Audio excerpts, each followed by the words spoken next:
Okay, ladies and gentlemen, I'm what you need watching my channel. I hope you guys enjoying this video. If you like what you're seeing, don't forget to like, comment, subscribe, share, and you can also donate via Western Union. We're talking about Gary Russell Jr.'s statements concerning Jalil Hackett. Jalil Hackett, I made a mistake when I was talking to you guys on the stream, saying that Gary Russell Jr. was actually talking about Bernard Hopkins when he came out of prison, but wasn't Bernard Hopkins, it was Bernard Hackett, who's a guy that has a YouTube channel and actually covers the Gary Russells. So he was the one that advised Gary Russell to go up to 130 super featherweight and face uh, uh,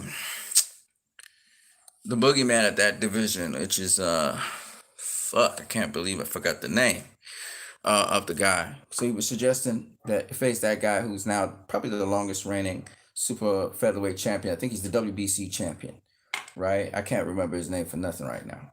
So anyway, Gary Russell told him, "Look, man, I used to whoop your ass after you came out of prison, and and you can't tell me nothing." So he responded because Gary Russell talked about how in sparring, Antoine Russell, which was his brother, how Jamil Hackett, his son, got knocked out, and they tried to save him or whatever. But the point is, I don't know why he exposed his son and told him about don't talk to me, whatever.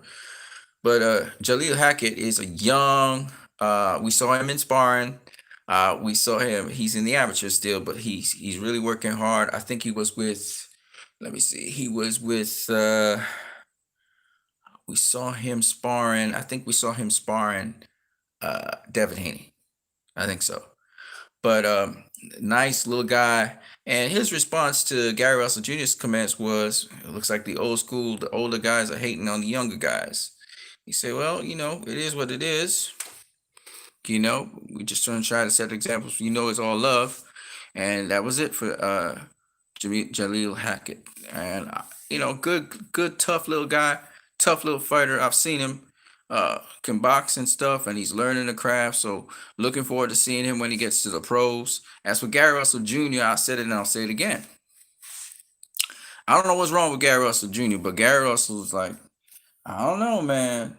He's saying some real whack stuff. So it could be that he's not getting the opposition he wants at 126, and that's probably freaking him out and getting him a bit mad. He's trying to make the fights and nothing's happening. Maybe that's what's going on. I don't know what's going on with Gary Russell Jr. But he's saying a lot of kind of crazy stuff as of late, probably to get traction, probably to get his name out there. But the best way is to fight somebody. You got Josh Warrington in your division. I don't know who else you got in your division right now. I think they were talking about Navarrete coming up to that division, moving up to featherweight from super bantamweight. So maybe he can face Navarrete, or maybe he could face jump up to super featherweight and take on the WBC champion, which I just forgot his name, but everybody knows him. He's a long reigning champion. Those two guys, they tough, they're rough, they're rugged, they push the action, they're pressure fighters, they have some boxing skill. Prove yourself against those guys, instead of calling out the Lomachenkos and stuff, try and get a really good fight to somebody that we know. Barichel, that's the guy. So face Barichel. That's what Bernard Hackett was telling you, man. And it makes sense. And Gary Russell is very capable of taking on them kind of guys. But you got to show that you improved. You can't just be fighting guys that are just coming up on the come up. You got to do something. And he's not getting any younger. So I think he should listen and try and make that fight with Berchelt, who's a top ranked fighter, I think.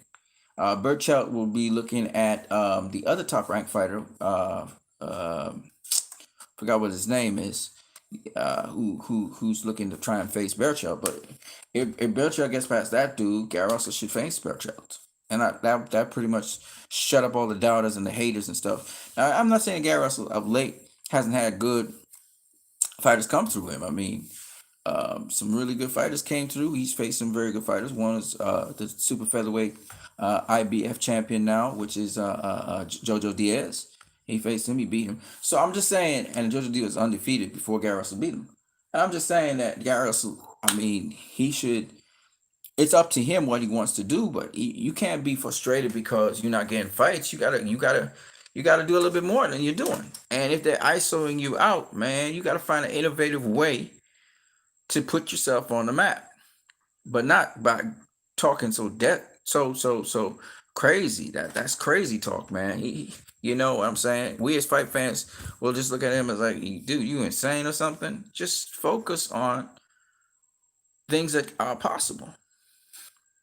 You know, I don't know if Gary Russell Jr. is really that interested in facing anybody. Because if he was really interested in facing Leo Santa Cruz, he put the axe on it. And you can't just be doing it in the background. You got to do it in the foreground too. You got to put pressure so the fans can work for you and say, hey, we want to see this fight, and they'll put real pressure on the fighter that you want them to put pressure on. But the only way people are going to rock with you or be able to do something with you is if you make a movement. You know, you're stuck at 126. You haven't done anything. Your career 126. If you're going to be a career 126, be that. But don't make no fuss if you can't get no fights. You know, but if you're willing to, you know, kind of move and try and face guys that you can face, I mean, it's just what it is. You know, Tank is going to be a bigger name than Gary Russell Jr. if Gary Russell Jr. don't make some movements. You know, and it's just the way how that is. You know, he could talk about how much he beat this guy or beat that guy. If you're not making movements in the professional game, those guys are just going to float past you. They're going to float past you because you're not getting that in-ring challenge, that in-ring experience. You know, Gary Russell Jr. hell of a fighter. So that's what I got to say about Jalil Hackett. I don't know why he tear up Jalil Hackett just like that and tear into the man's son. They had nothing to do with the conversation at all. But it is what it is. You know, that's part of boxing. Guys get dropped all the time in sparring. All kinds of things happen in sparring. People get injured. Some people get rib injuries. I know Floyd Mayweather, he got a rib injury in sparring because the guy broke his ribs in sparring. Floyd got his ass whooped in sparring by Paul Spatafore. I mean, it happens. Well, it wasn't an ass whooping, but you know what I mean. He wasn't dominant. These things happen. It's sparring. It's make you better. So get you back in shape, etc., etc. So sparring is not about who wins and who loses. Nobody cares about that. Whether you get dropped or stopped, whatever. The thing that counts is when you get into a pro fight, you ready. You ready. You sharp and ready for whatever is to happen. So that's the most important thing. So again, you know, why I say all that? That's unnecessary stuff. Gary Russell knows sparring don't mean shit. What counts is the pro fights. That's where you get paid. So I mean, it is what it is.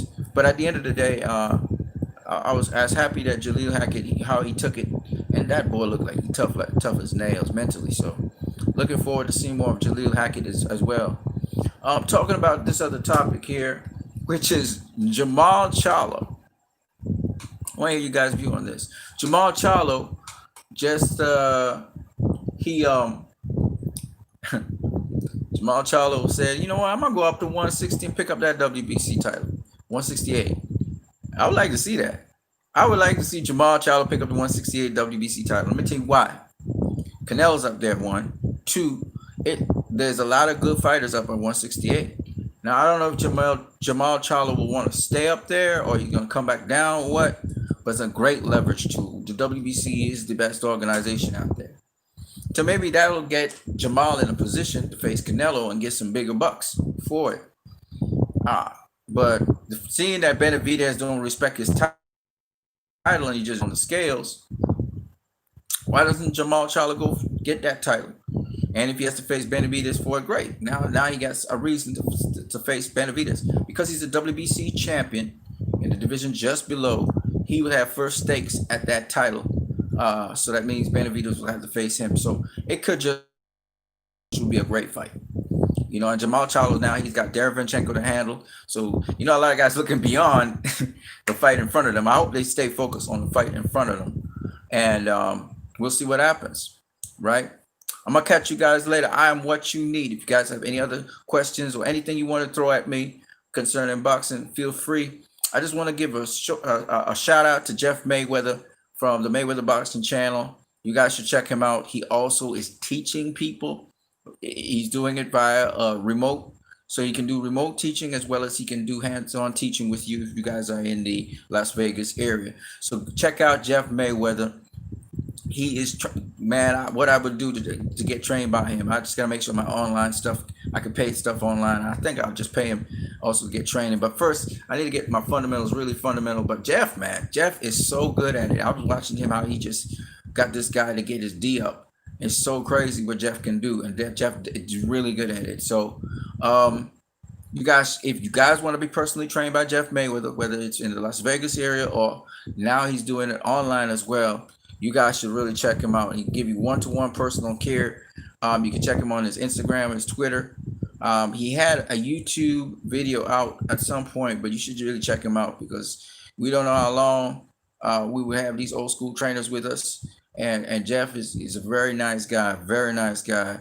You guys should really check him out. So that's a little shout out to Jeff Mayweather. Of course, I always talk about Master Boxing Coach Eric Bradley. Very comprehensive program, a lot of science behind it. I've been watching his videos. It's a lot for me to take in. You got to understand, I'm not that deep into boxing like that. And like when they really start talking the specifics of boxing, oh my God. Yo, that's why I say I don't know shit about boxing. It's like it's a lot, guys. It's a lot to try and foster. I understand why people start very young. Anyway, guys, that's it for me. I'm what you need. I'm gonna catch you guys later. I might come back tonight with another video. In the meantime, you guys have a good one. Peace.